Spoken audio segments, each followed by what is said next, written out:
नमस्कार। राति 8 बजेको जनता समाचारमा स्वागत छ। म अनिस्मा बस्नेत। म कावेरी पौडेल। सबैभन्दा पहिले प्रमुख समाचार।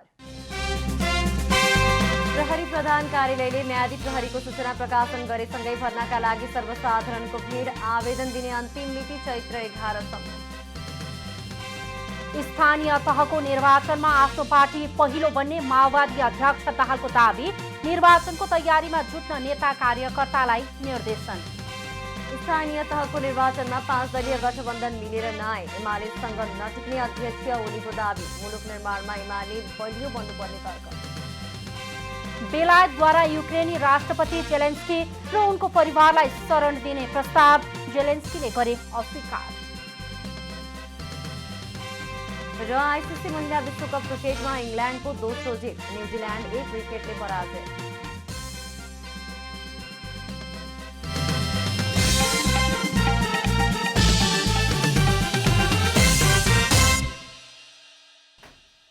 अब पूरा समाचार। प्रहरी प्रधान कार्यालय नक्सालले म्यादी प्रहरी सम्बन्धी सूचना प्रकाशन गरेसँगै भर्नाका लागि सर्वसाधारणको भिड बढेको छ। आइतबारबाट आवेदन खुलेसँगै विभिन्न जिल्ला प्रहरी कार्यालयहरूमा आवेदन दिनेको भिड बढेको हो। काठमाडौँ उपत्यकाका महानगरीय प्रहरी परिसर, अन्य जिल्ला प्रहरी कार्यालयमा आवेदन दिनेहरूको लामो लाइन लागेको हो। चैत 1 गते नेपाल प्रहरीले आगामी वैशाख 30 गतेका लागि तय भएको स्थानीय तह निर्वाचनका लागि 1 लाख जना म्यादी प्रहरी माग गरेको थियो। आवेदन दिने अन्तिम मिति चैत्र 11 गतेसम्म रहेको छ। त्यसका लागि 18 वर्ष पुरा भई 54 वर्ष ननागेको हुनुपर्ने नेपाल प्रहरीले जनाएको छ। महानगरीय प्रहरी परिसर काठमाडौँका प्रमुख प्रहरी वरिष्ठ उपरीक्षक एसएसपी सुदीप गिरीले म्यादी प्रहरीमा आकर्षण बढेका कारण आवेदन दिनेको भिड लागेको बताउनुभयो। छनौट भएका म्यादी प्रहरीलाई 7 दिन तालिम दिएर खटाउने सरकारको तयारी रहेको छ। म्यादी प्रहरीले प्रहरी जवान सरह सेवा सुविधा पाउनेछन् भने दिनको 756 रुपैयाँका दरले तलब पाउनेछन्। 40 दिनको 7,000 रुपैयाँ राशन भत्ता, पोसाक भत्ता 6,000 र 1,000 रुपैयाँ यातायात खर्च उपलब्ध गराइने बताइएको छ। नेकपा माओवादी केन्द्रका अध्यक्ष पुष्पकमल दाहालले स्थानीय तहको निर्वाचनमा आफ्नो पार्टी पहिलो बन्ने सम्भावना रहेको दावी गर्नुभएको छ। अध्यक्ष दाहालले जनभार आफ्नो पार्टीको पक्षमा देखिएको उल्लेख गर्दै पहिलो बन्ने सम्भावना रहेको बताउनु भएको हो। आइतबार बिहान पोखराका स्थानीय सञ्चारकर्मीहरूले राखेका जिज्ञासाको जवाफ दिने क्रममा उहाँले विगतमा आफ्नो पार्टीलाई मत नदिएर गल्ती गरेको महसुस जनताले गरेको भन्दै स्थानीय तह निर्वाचनमा मतदान गर्ने विश्वास समेत व्यक्त गर्नुभयो। संविधान बचाउने, देश बचाउने, लोकतन्त्र बचाउने र शान्ति प्रक्रियालाई पूर्णता दिने काम माओवादीबाटै सम्भव हुने भएकाले पनि स्थानीय तहको निर्वाचनमा आफ्नो पार्टीलाई पहिलो पार्टी बन्न सहज हुने अध्यक्ष दाहालको तर्क थियो। जाँदैछौँ अब 79 मा देशभरिको सबै स्थिति हेर्दा हामी पहिलो पार्टी बन्ने सम्भावनातिर अगाडि बढिसकेका छौँ। तपाईँले हेर्नुभयो भने कार्यक्रममा जो उभार हामीले देखेका छौँ त्यो उभार हेर्दा अब मानिसहरूले सोच्दै नसोचे अब माओवादी नै रहेछ देश बचाउने पनि, संविधान बचाउने पनि, लोकतन्त्र बचाउने पनि, शान्ति प्रक्रिया पुरा गर्ने पनि र यो देशका सबै उत्पीडित वर्ग, जाति, क्षेत्र, लिङ्ग, समुदायलाई अधिकार दिलाउने पनि बिचमा हामीले गल्ती गरेछौँ भनेर रियलाइजेसन भएको छ जनतामा। अध्यक्ष दाहालले स्थानीय तहको निर्वाचन तोकिएकै मितिमा हुने भन्दै त्यस प्रक्रियामा सामेल हुन पनि सबैलाई आह्वान गर्नुभएको छ। उहाँले जनतासँगको सम्बन्धलाई बलियो बनाएर निर्वाचनको तयारीमा जुट्न पनि पार्टीका नेता कार्यकर्ताहरूलाई सचेत गराउनुभयो। तोकिएकै मितिमा हुन्छ, त्यहाँ सम्पूर्ण रूपले निर्वाचन प्रक्रियामा सामेल हुन, त्यसको तयारीमा लाग्न म सबैसँग अपिल पनि गर्न चाहन्छु। गठबन्धन होला त्यहीबाट चुनाव जितौँला भनेर बस्न हुँदैन। आफ्नै खुट्टामा उभिने हो, आफ्नै सङ्गठनको शक्तिलाई बलियो पार्ने हो, आफ्नै जनतासँगको सम्बन्धलाई बलियो पार्ने हो। जनताका मुद्दाहरू, किनकि सङ्घीय लोकतान्त्रिक गणतन्त्र मुख्यतः माओवादी केन्द्रको ठुलो सङ्घर्ष र बलिदानको परिणाम आएको चिज हो। अध्यक्ष दाहालले एमसीसी संसदबाट पारित गर्नुपर्छ भन्ने पक्षमा प्रमुख प्रतिपक्षी दल एमालेको पनि मत रहेको बताउनुभयो। नेकपा एमालेका अध्यक्ष केपी शर्मा ओलीले सत्तारूढ 5 दलीय गठबन्धन मिलेर नआए आगामी निर्वाचनमा आफ्नो पार्टीको सामुन्ने पर्न पनि नसक्ने दावी गर्नु भएको छ। अध्यक्ष ओलीले आफ्नो पार्टी मात्रै जनताको प्रतिनिधि भएको उल्लेख गर्दै आगामी निर्वाचनमा अन्य कुनै पनि दलसँग गठबन्धन गरिरहनु नपर्ने तर्क गर्नुभयो। नेकपा यसका नेता झलनाथ खनालको निर्वाचन क्षेत्र इलामको फिकलमा आइतबार आयोजित सभामा बोल्दै उहाँले देश बनाउन पुग्ने उज्यालो सूर्य आफ्नो पार्टीसँग भएको भन्दै मुलुक बनाउन एमाले ठूलो दल बन्नुपर्ने उहाँको धारणा छ। आम सभाको उपस्थितिप्रति संकेत गर्दै उहाँले 5 दलीय गठबन्धनले ठूलो सभा गर्न नसक्ने बताउनुभयो। यत्रो आम सभा 5 दलले त सक्दैन नि गर्न, अरु खोज्नुपर्छ उनीहरूले।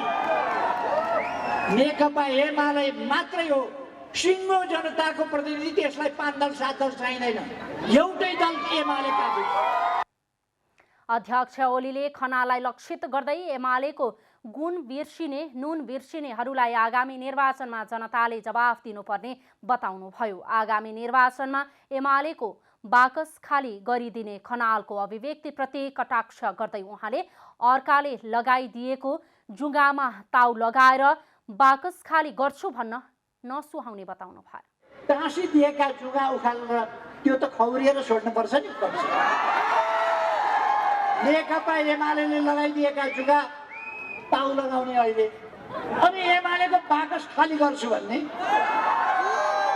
बाकस कसको खाली हुन्छ म भन्दिनँ, तपाईँहरूले जवाब दिनुपर्छ आउँदो वैशाख 30 गतेको निर्वाचन। कार्यक्रममा बोल्दै एमाले उपाध्यक्ष सुभाष नेमाङले जनतालाई धोका दिएर 2/3 नजिकको कम्युनिस्ट नेतृत्वको सरकारलाई हटाएर जानेहरूलाई आगामी निर्वाचनमा जनताले देखाइदिने बताउनु भएको थियो। नेपाली कांग्रेसले चैत्र महिनाभित्रै स्थानीय तहको उम्मेदवारी टुङ्ग्याउने भएको छ। कांग्रेस प्रवक्ता डाक्टर प्रकाश शरण महतले आगामी स्थानीय निर्वाचनमा पार्टीका तर्फबाट उठ्ने उम्मेदवारहरूको टुङ्गो चैत्र महिनाभित्रै लगाइसक्ने बताउनु भएको हो।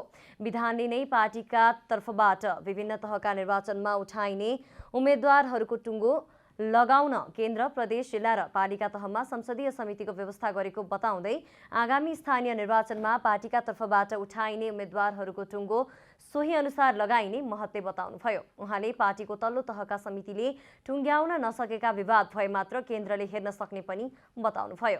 कांग्रेस प्रवक्ता डाक्टर महतले स्थानीय निर्वाचनमा स्थानीय आवश्यकताका आधारमा गठबन्धन हुने नहुने बारे चैत्र 11 गते बस्ने बैठकले तय गर्ने बताउनुभयो।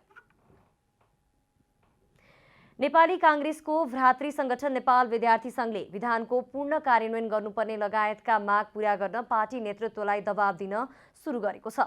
आइतबार पार्टी केन्द्रीय कार्यालय सानेपामा नेमिसंघ संघर्ष समितिले नेपाली कांग्रेस केन्द्रीय कार्यालयका मुख्य सचिव कृष्ण प्रसाद पौडेललाई नेमिसंघको विधान सम्मत 12औं महाधिवेशन सुनिश्चित गर्न माग गर्दै ज्ञापन पत्र बुझाएको हो। ज्ञापन पत्र बुझाउँदै नेमिसंघका पूर्व केन्द्रीय सदस्य अनिल खनालले भविष्यमा बलियो पार्टी निर्माणका लागि आजको बलियो नेमिसंघ निर्माण गर्न आवश्यक रहेको पनि बताउनुभयो। भविष्यमा बलियो पार्टी निर्माणको लागि आजको बलियो नेमिसंघ निर्माण गर्न जरुरी छ। आजको बलियो नेमिसंघ बनाउन उक्त संगठनमा जीवनभर उर्वर समय लगानी गरेका हजारौं नेता कार्यकर्ताहरूको राजनीतिक भविष्य सुनिश्चित गर्न आवश्यक छ। एउटा ऐतिहासिक पार्टी, लोकतान्त्रिक पार्टी, गौरवशाली पार्टी र समावेशी पार्टीभित्र सिन्डिकेट लगाएर पाखा लगाउन खोज्नु न्यायको सिद्धान्त विपरीत छ। त्यस्तै नेपाली कांग्रेस केन्द्रीय कार्यालयका मुख्य सचिव कृष्ण प्रसाद पौडेलले संघर्ष समितिले बुझाएको ज्ञापन पत्रको बारेमा पार्टी सभापतिलाई जानकारी गराउने प्रतिबद्धता जनाउनुभयो। मलाई बुझाउनु भएको छ। म नेपाली कांग्रेसका सभापति सम्माननीय प्रधानमन्त्रीज्यूलाई यो बुझाउने छु र प्रधानमन्त्रीज्यू र सभापतिजीले नेपाल विद्यार्थी संघको बारेमा उचित समयमा उचित निर्णय गर्नुहुनेछ भन्ने कुरा मलाई पूर्ण विश्वास पनि छ। नेमिसङ सङ्घर्ष समितिले आसन्न तिनै तहको निर्वाचनमा युवा विद्यार्थी परिचालन गर्ने वातावरण तयार गर्न अध्यावधिक सोभियु निर्वाचन र नेमिसङको अधिवेशन ग्यारेन्टी गर्न र नेमिसङको विधान सम्मत 12औं महाधिवेशन सुनिश्चित गर्न माग समेत गरेको छ। राष्ट्रिय सभाका अध्यक्ष गणेश प्रसाद तिमिल सिन्हाले प्रतिनिधि सभा नभएको बेलामा पनि राष्ट्रिय सभालाई भूमिका सहित चलाउनु पर्ने व्यवस्था गरिनुपर्ने बताउनु भएको छ। अध्यक्ष तिमिल सिन्हाले प्रतिनिधि सभा नभएको अवस्थामा पनि राष्ट्रिय सभालाई सञ्चालन गर्न व्यवस्था गर्नुपर्ने बताउनु भएको हो। उहाँले विगतमा प्रतिनिधि सभा नहुँदा संसद बाहिरबाटै बजेट ल्याएको उल्लेख गर्दै राष्ट्रिय सभा भएको बेलामा राष्ट्रिय सभाबाट पनि बजेट पारित गर्नुपर्ने व्यवस्था गर्नुपर्ने बताउनुभयो। अध्यक्ष तिमिल सिन्हाले यो प्रतिनिधि सभा विघटन भएर चुनावतिर गएको अवस्थामा राष्ट्रिय सभाले मेहनत साथ पारित गरेर पठाएका विधेयकहरू शून्य अवस्थामा पुग्ने भएकाले आगामी दिनमा यस्ता विषयहरूमा ध्यान दिएर दुवै सदनलाई प्रभावकारी बनाउनु पर्ने बताउनुभयो। कानुन नचाहिएको भए 75 मा किन बन्यो ल्याइयो बन्ने चाहियो भने अहिलेसम्म किन पास भएर त्यसलाई हामी लगेनौँ त? त्यो कुनै राजनीतिक इस्युले पनि गरेका छैन, त्यसमा कुनै विवाद भएर पनि होइन।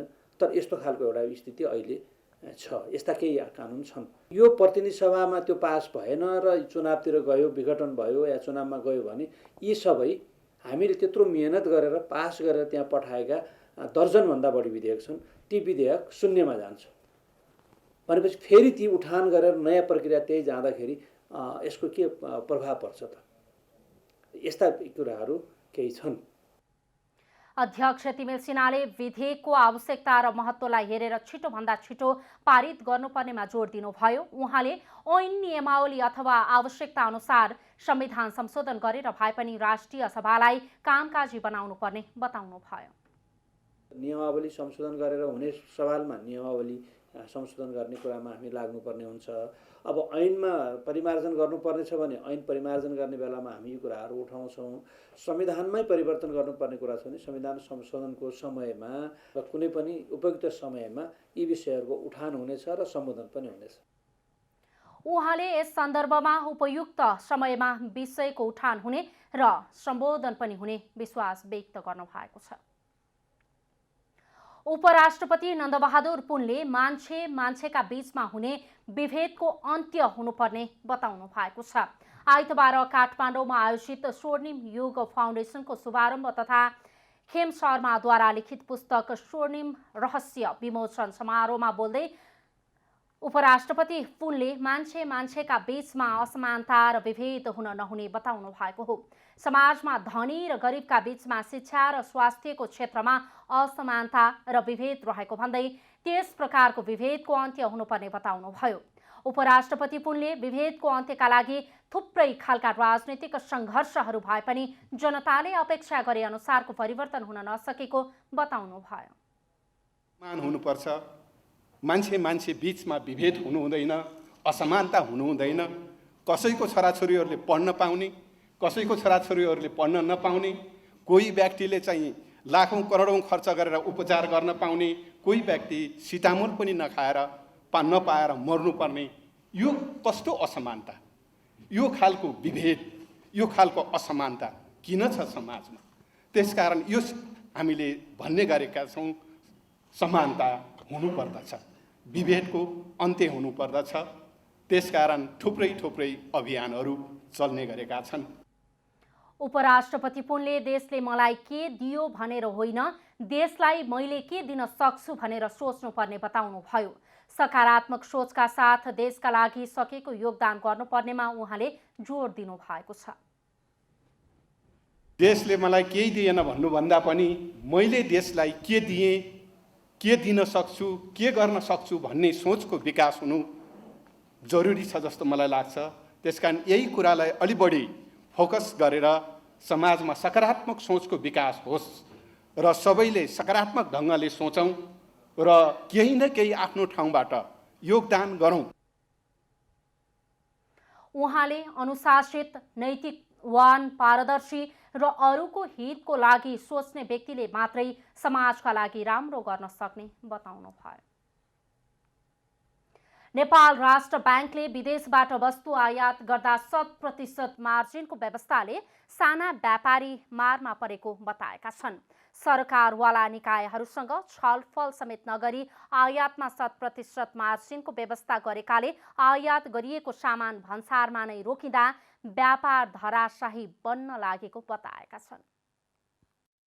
साना व्यवसायी तथा व्यापारीहरूले मौसम अनुसारका सामान 5 महिना अगाडि नै खरिदमा लगानी गरेको अहिलेसम्म पनि बजारमा सामान नआएकाले बैङ्कको ब्याज बढेर व्यवसायबाट भाग्नुपर्ने अवस्था आएको बताएका छन्। नेपाल राष्ट्रिय व्यवसायी महासङ्घका अध्यक्ष नरेश कटुवालले सामान आयातमा 100% मार्जिन व्यवस्थाले व्यापारीहरूलाई मानसिक तनाव बढाएको बताउनुभयो। उहाँले मार्जिन लागू हुनुभन्दा अगाडि अर्डर गरेर ल्याएका सामान समेत विभिन्न वाहनामा 3 महिनादेखि भन्सारमा नै रोकिएको बताउनुभयो। कटुवालले सरकारले मार्जिन व्यवस्था लागू गर्नुभन्दा अगाडि अर्डर गरेर खरिद गरिएको सामान आयातको विषयमा अध्ययन बिना नीति लागू गरेकाले अहिले व्यवसायीहरूलाई मर्का परेको दावी गर्नुभयो। उहाँले अहिले भन्सारमा सामान ल्याउने कन्टेनरको समेत भाडा बढेकाले बजारमा आउने सामानको अत्याधिक मूल्य वृद्धि भएको बताउनुभयो। सिधै एउटा चाहिँ नियम लागू गरिदिएर चाहिँ अहिले अप्ठ्यारो परेको स्थिति छ र त्यो सामान ल्याउनका लागि चाहिँ अहिले विभिन्न क्षेत्रले त्यसको बार्गेनिङ गरिरहेको छ। त्यो फलस्वरूप के भइरहेछ भने अहिले भाडामा चाहिँ हत्तै बढेर गएको छ। अहिले 12-13 लाख रुपियाँ चाहिँ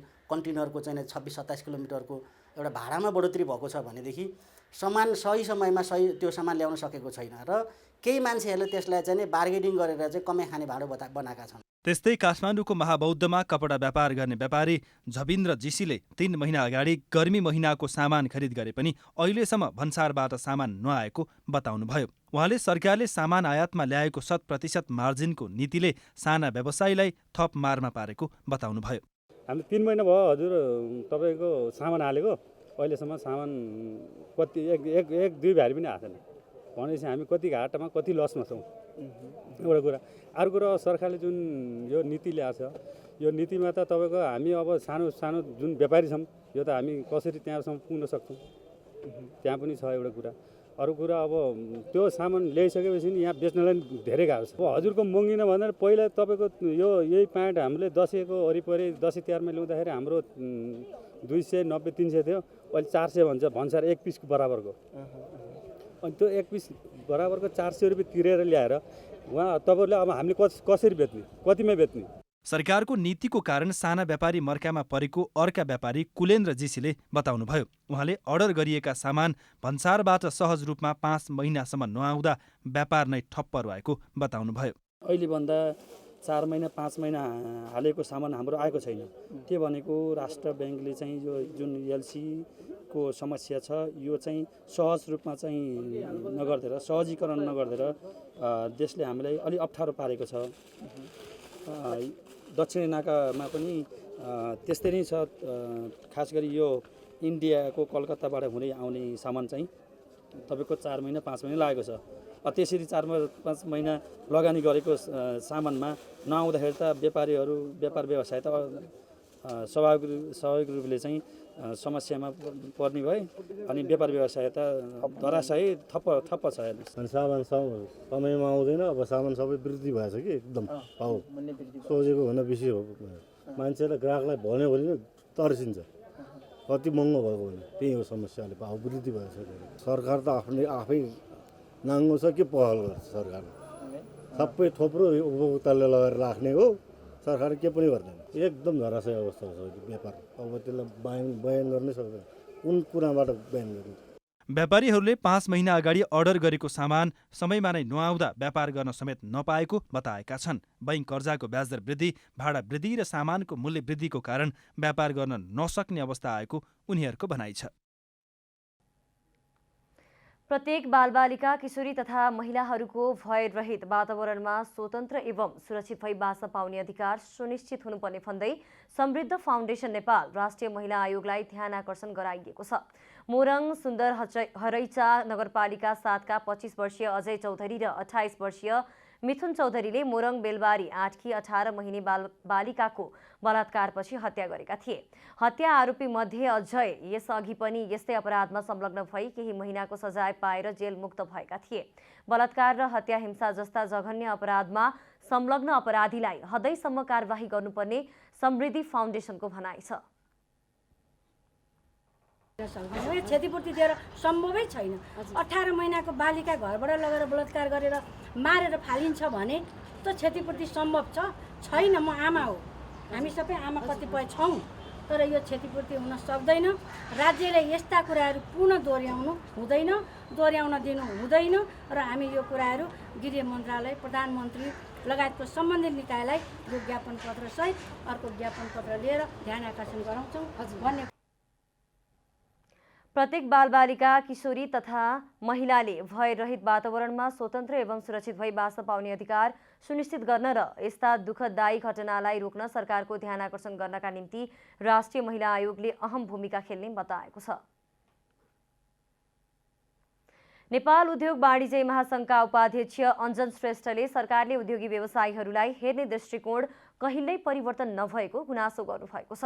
आइतबार वाणिज्य महासंघका वस्तुगत संघका नवनिर्वाचित पदाधिकारीहरूलाई स्वागत गर्न आयोजित कार्यक्रममा बोल्दै उपाध्यक्ष श्रेष्ठले सरकारले उद्योगी व्यवसायीलाई हेर्ने र सोच्ने दृष्टिकोण कहिल्यै परिवर्तन नभएको बताउनु भएको हो। उहाँले राज्य सञ्चालनमा रहेका शासक र प्रशासकहरू दुवैमा विधि र पद्धतिमा विचलन आएको बताउनुभयो। शासक र प्रशासकमा विधि र पद्धति विचलन हुँदा वर्षौंदेखि काम गरिरहेका उद्योगी व्यवसायीका समस्या निराकरण हुन नसकेको उपाध्यक्ष श्रेष्ठले दाबी गर्नुभयो।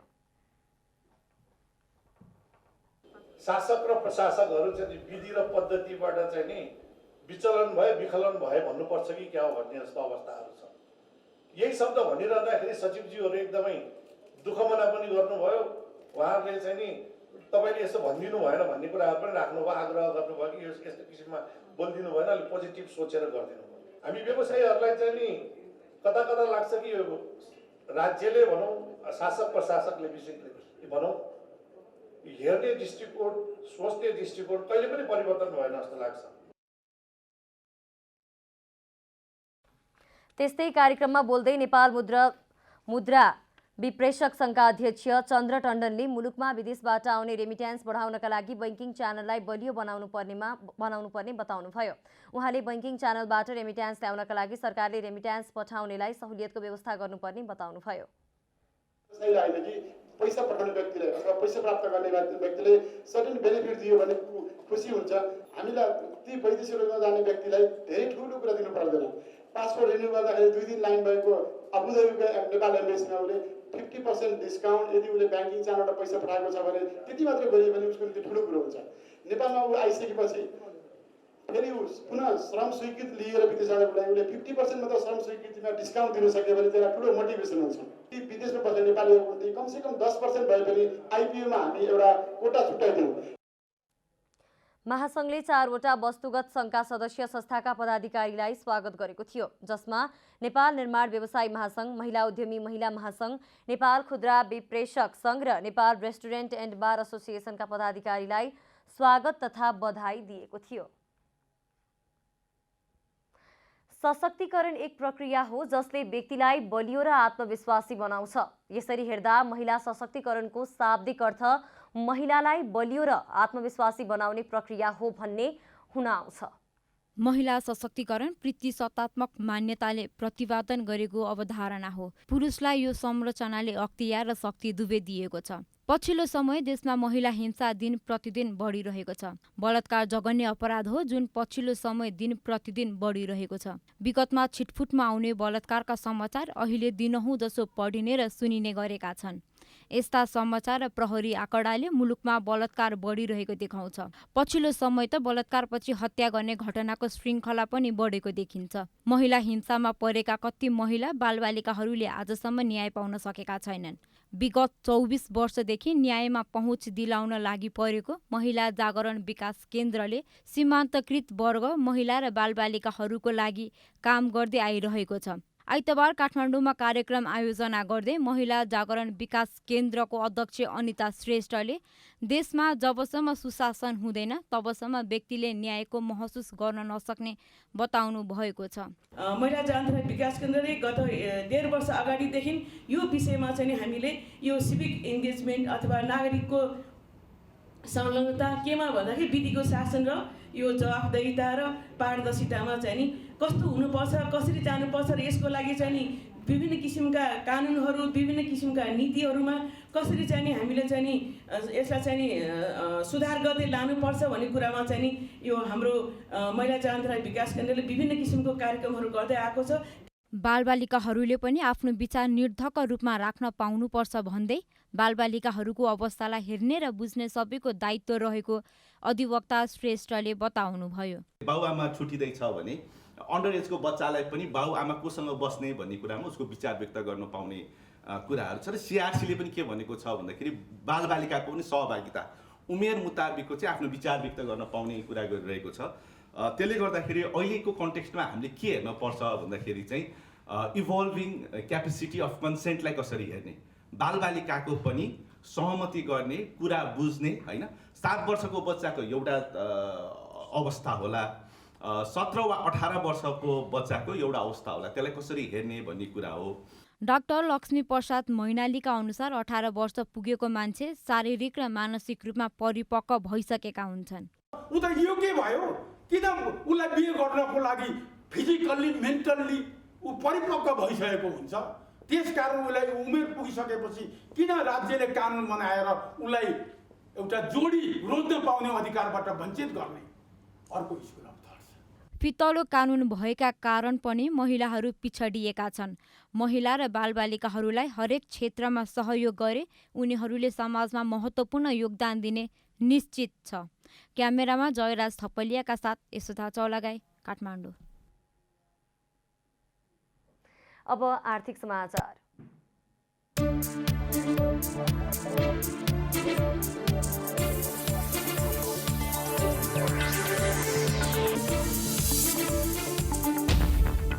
एसियाली विकास बैंक एडीबीका महानिर्देशकले नेपालको विकास एजेन्डा र महामारी पछिको पुनरुत्थानका निम्ति सक्दो सहयोग गर्ने प्रतिबद्धता व्यक्त गर्नुभएको छ। दक्षिण एसियाका लागि बैंकका महानिर्देशक केनिची योकोयामाले नेपालको 4 दिने भ्रमणका क्रममा मन्त्री परिषदका सदस्य, नेपाल सरकारका सचिव तथा विकास परियोजना प्रमुखहरूसँगको भेटमा यस्तो प्रतिबद्धता व्यक्त गर्नुभएको हो। द्विपक्षीय भेटवार्ताका क्रममा उहाँले नेपाल सरकारको विकासका प्राथमिकतालाई एडीबीले निरन्तर सहयोग गरिरहने प्रतिबद्धता दोहोर्याउनु भएको हो। नेपाली जनताको जीवनस्तरमा सुधार गर्न र जलवायु परिवर्तनको प्रभावसँग लचिलोपन निर्माण गर्न, महामारीबाट हरित, लचिलो एवं समावेशी पुनरुत्थानमा नेपाललाई सहयोग गर्न आफूहरू प्रतिबद्ध रहेको महानिर्देशक योकोयामाको भनाइ छ। नेपाल स्टक एक्सचेन्ज नेप्सेले सूचीकृत कम्पनीहरूको वर्गीकरण सार्वजनिक गरेको छ। नेप्सेले धितोपत्र सूचीकरण विनियमावली 2075 को व्यवस्था बमोजिम कम्पनीहरूको वर्गीकरण सार्वजनिक गरेको हो। हाल सूचीकृत संगठित संस्थालाई ए र बी गरी 2 वटामा सीमित गरिएको थियो।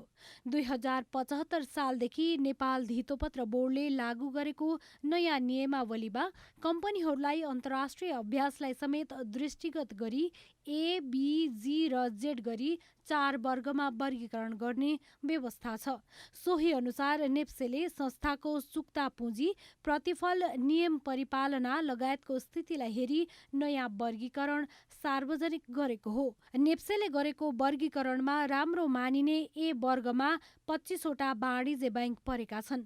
त्यस्तै ए वर्गमा 4 वटा विकास बैंक, 2 वटा फाइनान्स, 1 वटा लघुवित्त, 3 वटा हाइड्रो र उत्पादन समूहबाट शिवम सिमेन्ट परेको छ।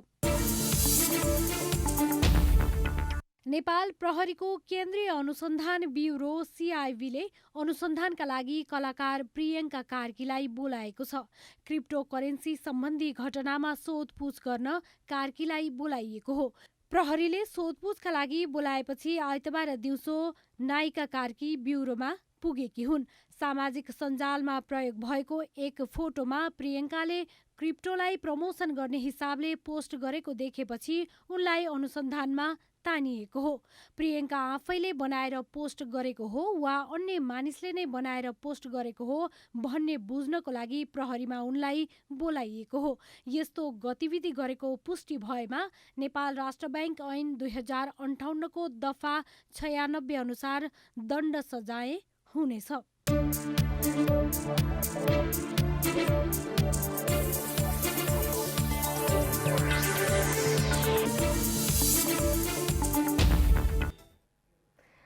खेलकुद समाचार।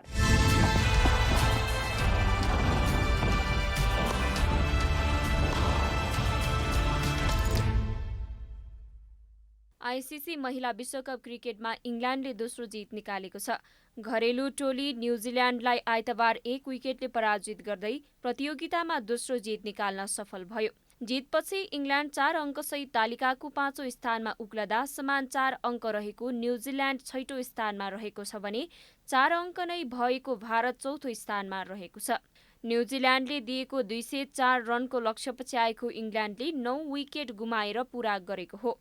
इङ्ल्यान्डलाई जिताउनका लागि नाट स्केभरले 61 रनको अर्धशतकीय पारी खेल्दा हिथर किङले 42 रन बनाइन्। सोफिना डनकलीले 33 रन जोडिन्। न्युजिल्यान्डका लागि फ्रान्की म्याकीले 4 विकेट लिँदा जेसस केरले 2 विकेट लिएकी थिइन्। पहिला ब्याटिङ गरेको न्युजिल्यान्डले 28.5 ओभरमा सबै विकेट गुमाएर 203 रन बनाएको थियो। उसका लागि मेडी ग्रिनले 52 रनको नट आउट अर्धशतकीय पारी खेल्दा एमी सेटरह्वाइट र एमिला केरले 24-24 रनको योगदान गरे। यसैगरी सोफी डिभाइनले 41 रन जोड्दा सोजी बिट्सले 22 रन बनाइन्। न्युजिल्यान्डका लागि केट क्रस र सोफी इलिक्सट्रोनले 3-3 विकेट लिए। नेपालले बङ्गबन्धु कप अन्तर्राष्ट्रिय कबड्डी प्रतियोगितामा विजयी सुरुवात गरेको छ। ढाकामा आइतबार भएको खेलमा इन्डोनेसियालाई हराउँदै नेपालले सुखद सुरुवात गरेको हो। नेपालले इन्डोनेसियालाई 47-18 ले पराजित गरेको हो। अब नेपालले दोस्रो खेलमा सोमबार इराकसँग प्रतिस्पर्धा गर्नेछ। यस्तै मङ्गलबार नेपालले केन्यासँग खेल्नेछ। इङ्ल्यान्डका गोलकिपर आरोन राम्सडेलले स्विजरल्यान्ड र आइभरी कोस्ट विरुद्धको मैत्रीपूर्ण खेल गुमाउन सक्ने भएका छन्। प्रिमियर लिग अन्तर्गत एस्टर भिल्ला विरुद्धको खेलमा चोट बोकेपछि आर्सेनलका गोलकिपरले मैत्रीपूर्ण गुमाउने सम्भावना बढेको छ। आरोन मैत्रीपूर्ण खेलका लागि टोलीमा रहेका छन्, तर भिल्ला विरुद्ध जित निकाल्न उनलाई हिप इन्जुरी भएको बताइएको छ। आर्सेनलका मुख्य प्रशिक्षक मिकेल अर्टेटाले उनी केही हप्ता मैदान बाहिर रहने बताएका छन्। इङ्ल्यान्डले मार्च 26 मा स्विजरल्यान्ड र मार्च 29 मा आइभरी कोस्टसँग मैत्रीपूर्ण खेल खेल्ने तालिका रहेको छ।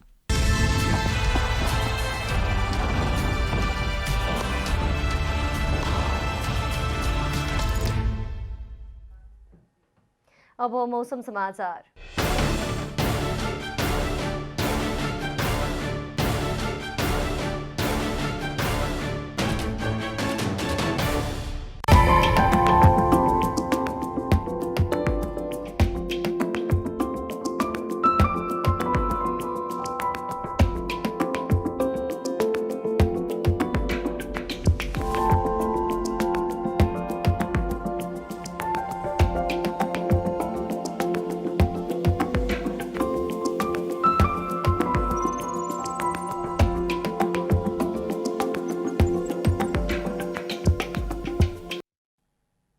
अन्त्यमा आजको डायरी। प्रहरी प्रधान कार्यालय नक्साले म्यादी प्रहरी सम्बन्धी सूचना प्रकाशन गरेसँगै भर्नाका लागि सर्वसाधारणको भिड बढेको छ। आजबाट आवेदन खुलेसँगै विभिन्न जिल्ला प्रहरी कार्यालयहरूमा आवेदन दिनेको भिड बढेको हो। चैत्र 1 गते नेपाल प्रहरीले आगामी वैशाख 30 गतेका लागि तय भएको स्थानीय तह निर्वाचनका लागि 1 लाख म्यादी प्रहरी माग गरेको थियो। आवेदन दिने अन्तिम मिति चैत्र 11 सम्म छ भने त्यसका लागि 18 वर्ष पूरा भई 54 वर्ष ननाघेको हुनुपर्नेछ। नेकपा माओवादी केन्द्रका अध्यक्ष पुष्पकमल दाहालले स्थानीय तहको निर्वाचनमा आफ्नो पार्टी पहिलो बन्ने सम्भावना रहेको दावी गर्नुभएको छ।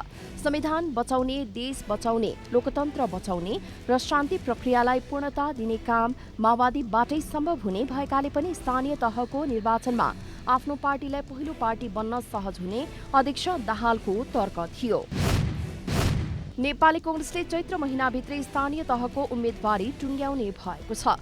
कांग्रेस प्रवक्ता डाक्टर प्रकाश चरण महतले आगामी स्थानीय निर्वाचनमा पार्टीका तर्फबाट उठ्ने उम्मेदवारको टुङ्गो चैत्र महिनाभित्रै लगाइसक्ने बताउनुभयो। उहाँले पार्टीको तल्लो तहका समितिले टुङ्ग्याउन नसकेको विवाद भए मात्र केन्द्रले हेर्न सक्ने समेत बताउनुभयो। बेलायतले युक्रेनी राष्ट्रपति भोलोदिमिर जेलेन्स्की र उनको परिवारलाई शरण दिने प्रस्ताव गरेको छ। प्रधानमन्त्री बोरिस जोन्सनले युक्रेनमा सारी रुसी आक्रमणका बीच युक्रेनी राष्ट्रपति र उनको परिवारलाई बेलायतमा शरण दिने प्रस्ताव गरेको बताएका हुन्। यद्यपि जेलेन्स्कीले भने उक्त प्रस्ताव अस्वीकार गरेको बेलायती सञ्चार माध्यमले जनाएका छन्। आइसिसी महिला विश्वकप क्रिकेटमा इङ्ल्यान्डले दोस्रो जित निकालेको छ। घरेलु टोली न्युजिल्यान्डलाई आइतबार 1 विकेटले पराजित गर्दै प्रतियोगितामा दोस्रो जित निकाल्न सफल भएको हो। जितपछि इङ्ल्यान्ड 4 अङ्कसहित तालिकाको 5औं स्थानमा उक्लिन सफल भएको छ।